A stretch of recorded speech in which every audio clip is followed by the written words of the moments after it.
بسم اللہ الرحمن الرحیم۔ نبی پاک صلی اللہ علیہ وسلم کی مجلس کی 15 خصوصیات، یعنی آپ صلی اللہ علیہ وسلم کی مجلس اور میٹنگ کیسی ہوتی تھی۔ نمبر 1، آپ صلی اللہ علیہ وسلم کی مجلس میں سکون و وقار کا لحاظ رکھا جاتا تھا، اس میں آوازیں بلند نہ کی جاتی تھی۔ آپ صلی اللہ علیہ وسلم خود بھی چلا کر نہیں بولتے تھے اور نہ آپ کی مجلس میں کوئی اور چلا کر بولتا تھا۔ نمبر 2، آپ صلی اللہ علیہ وسلم کی مجلس میں کسی شخص کی برائی نہیں کی جاتی تھی، کسی کی عزت پر کوئی داغ نہ لگایا جاتا تھا اور نہ کسی کی غلطیوں کو بیان کیا جاتا تھا۔ نمبر 3، آپ صلی اللہ علیہ وسلم بات کرتے وقت تمام لوگوں کی طرف چہرہ فرماتے تھے، یعنی کبھی اس طرف دیکھتے اور کبھی اس طرف دیکھتے۔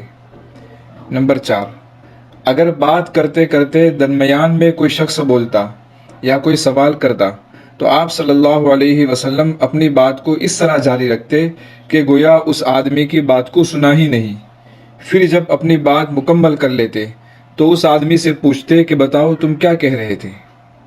نمبر 5، مجلس میں اپنے بیٹھنے کے لیے کوئی جگہ متعین نہ فرماتے تھے، بلکہ جہاں موقع ملا بیٹھ جاتے تھے اور دوسروں کو بھی جگہ متعین کرنے سے منع فرماتے تھے۔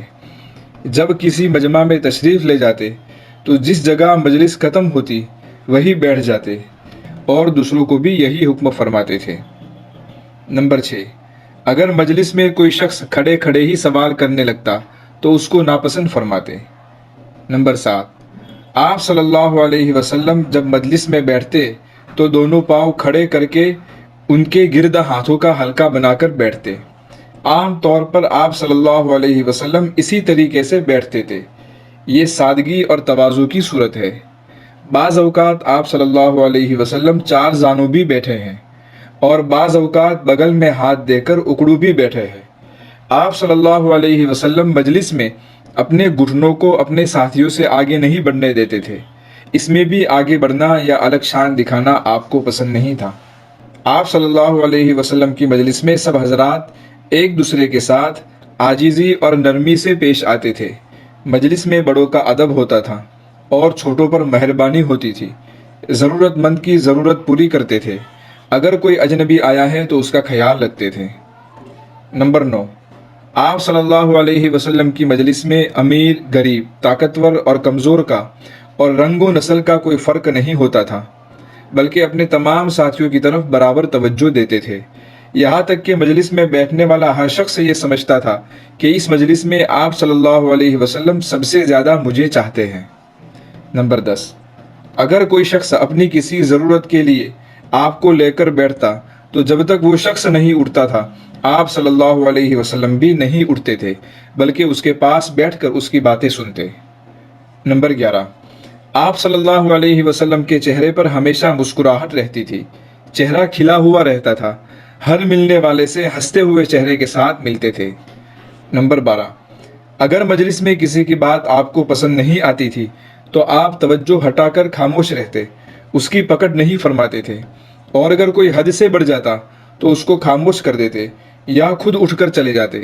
اگر کوئی اجنبی آ کر آپ سے بدتمیزی سے بات کرتا تو آپ برداشت کرتے۔ نمبر 13، آپ صلی اللہ علیہ وسلم کی مجلس میں ایک شخص بولتا تو اس کے فارغ ہونے تک سب خاموش رہتے، یعنی بات کے بیچ میں کوئی نہیں بولتا تھا۔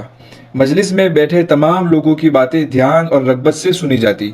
ایسا نہیں ہوتا تھا کہ کچھ لوگوں کی باتیں سنی جا رہی ہے اور کچھ لوگوں کی باتوں کو نظر انداز کیا جا رہا ہے۔ نمبر 14، مجلس میں ہنسی کی بات پر سب ہنستے تھے۔ مجلس میں لوگ دنیا کی باتیں اور کھانے پینے کی باتیں بھی کر لیتے تھے اور آپ صلی اللہ علیہ وسلم بھی ان کا ساتھ دیتے تھے۔ نمبر 15، آپ صلی اللہ علیہ وسلم بے فائدہ باتوں سے زبان کی حفاظت کرتے تھے، صرف وہی بات کرتے تھے جس میں ثواب کی امید ہو۔ آپ کی زبان پر ہمیشہ ذکر جاری رہتا تھا۔